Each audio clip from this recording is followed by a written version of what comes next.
Bonjour les amis et bienvenue sur cette vidéo impromptue.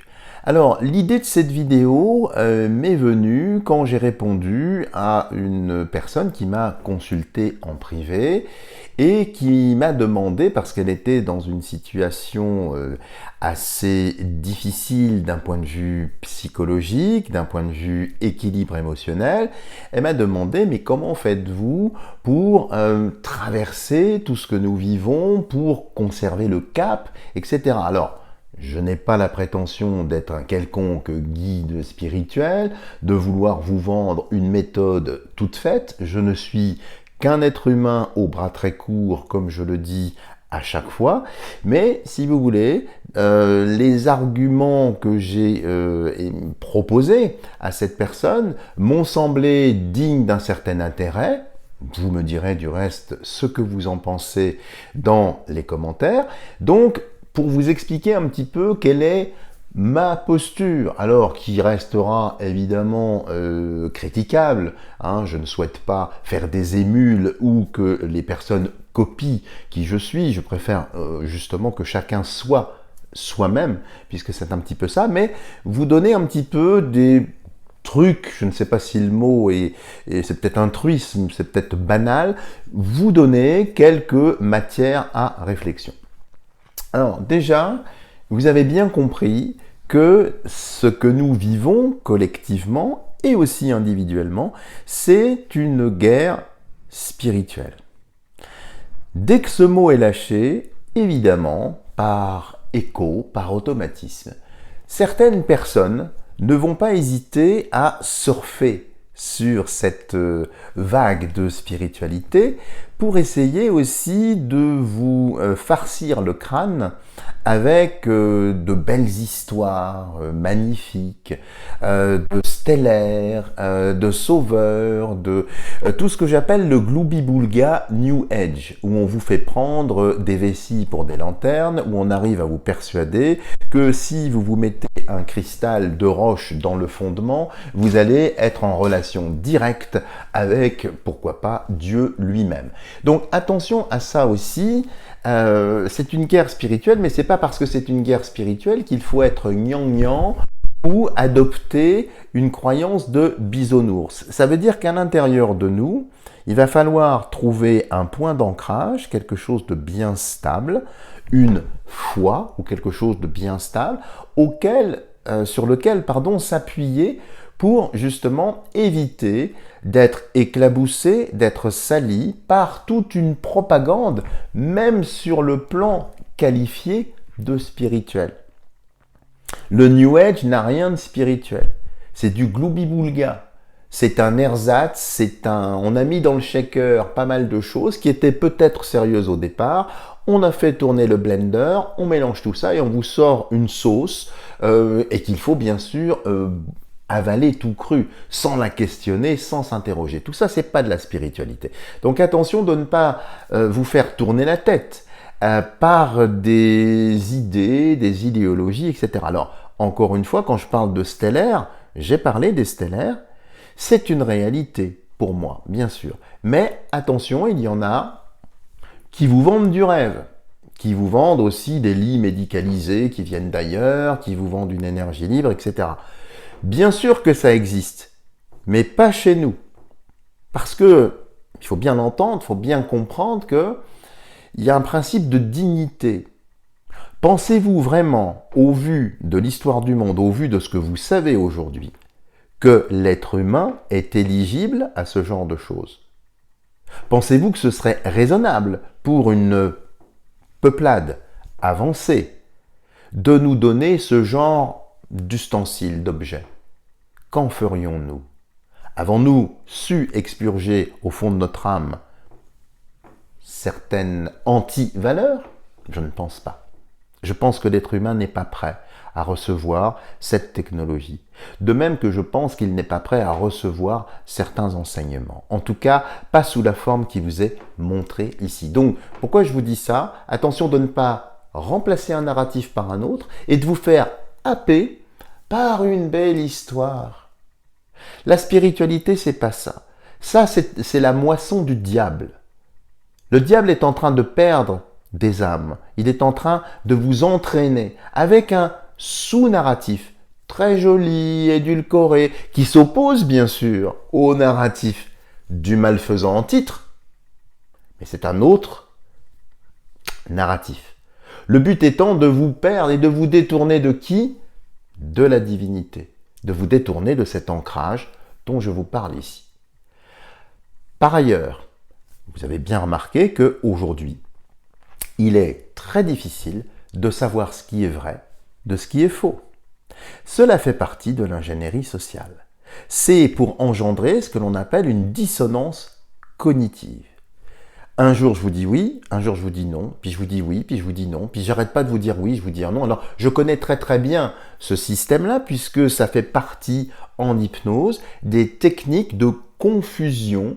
On passe par une technique de confusion pour permettre à la personne de plonger en transe. D'accord? Donc c'est quelque chose qui est clairement connu. Mais aujourd'hui, si vous regardez bien, il y a du vrai dans du faux et du faux dans du vrai.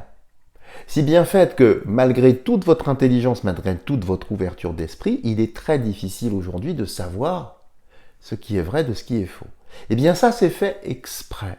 C'est fait exprès pour entraîner cette dissonance cognitive et vous amener personnellement à dire dans ce cas-là, puisque je ne sais plus ce qui est vrai, ce qui est faux, je plie mon tablier, je range mon stylo, je me couche et j'avale, je crois ce qu'on me dit.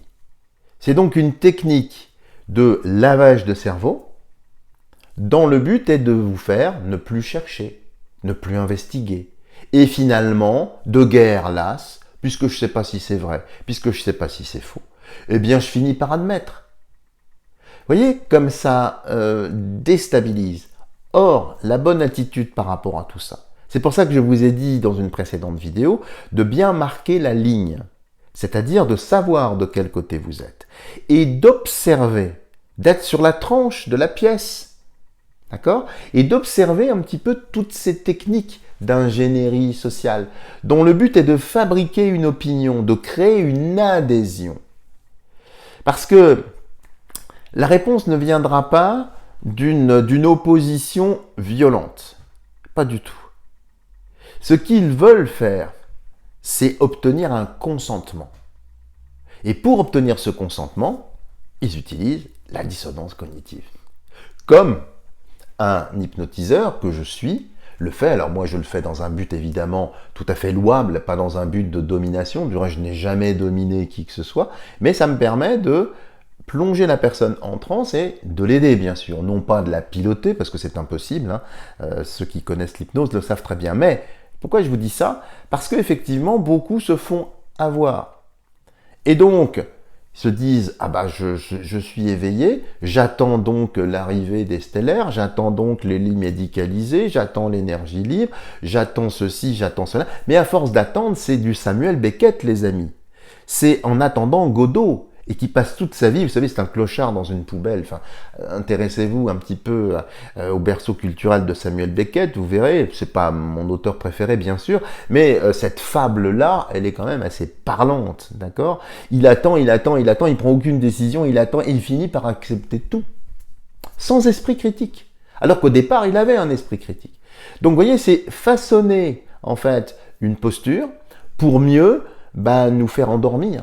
Donc c'est une forme d'hypnose, si j'ose dire, mais négative, pas du tout celle que je pratique. Hein. Je dis ça pour les personnes qui font appel à moi en hypnose, qui me connaissent depuis le temps, et vous savez très bien que voilà, tout est positif, évidemment, ça n'est pas manipulateur. Du reste, combien même le voudrais-je, l'éthique déjà me l'empêche, mais l'inconscient lui-même ne le permet pas. Sauf que, si on habitue l'inconscient constamment à c'est vrai, c'est faux, c'est vrai, c'est faux. C'est comme ça, du reste, que procèdent les pervers narcissiques en amour avec certaines personnes. Il y a des jours, ils sont très câlins, gentils. Et puis le lendemain, agressifs, rentre dedans, etc. Si bien fait que la personne ne sait plus est-ce que je suis aimé ou pas? Est-ce que j'ai fait une erreur ou pas? Comment dois-je me comporter? Et au final, elles finissent par se coucher, au propre comme au figuré, et accepter la doxa de leur partenaire, qui finalement les manipule. Donc, ayez bien ça présent à l'esprit. observez les choses et ne prenez pas part. Alors quand j'ai dit ne pas prendre part, c'est exactement ça. C'est simplement observer les choses. Vous savez dans votre cœur où est la vérité. Vous savez dans votre cœur quelle est votre mission de vie. Vous savez que vous êtes éternel. Donc souvenez-vous, ça m'aide beaucoup, souvenez-vous de votre éternité. Et quand on est éternel, qu'est-ce qu'on redoute? Rien finalement. Puisque votre vie continuera ailleurs sous une autre forme. Donc là, on est coincé dans une temporalité qui peut effectivement être assez anxiogène.